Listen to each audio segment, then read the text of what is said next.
Last উইকেন্ডে সব কিছু ছেড়ে আমরা আবার বেরিয়ে পড়লাম। এবারের ডেস্টিনেশন শিবগঙ্গে হিলস, কারুগুড়ি থেকে হেব্বল হয়ে প্রায় 70 কিলোমিটার দূর।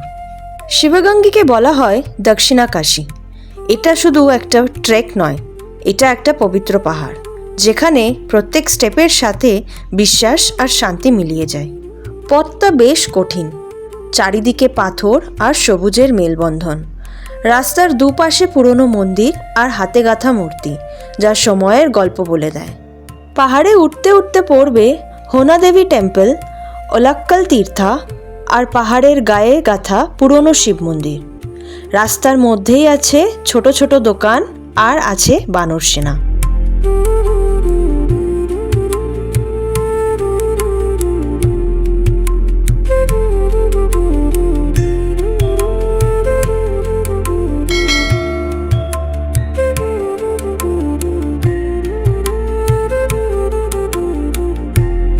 টপে গিয়ে আছে গঙ্গাদেশ্বরা টেম্পল, যেখানে শিবলিঙ্গের উপরে পাথর থেকে নিরন্তর জল পড়ে।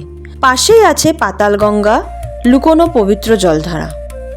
পাহাড়ের উপরে দাঁড়িয়ে 360 ডিগ্রি ভিউয়ে মনে হয় সময় থেমে গেল, আর মনের ভিতর আসে এক শান্তি। শিবগঙ্গে শুধু একটা ট্রেক না, এটা একটা ফিলিং। যদি ব্যাঙ্গালোরে থাকেন, একবার ঘুরে আসতে পারেন শিবগঙ্গে হিলস।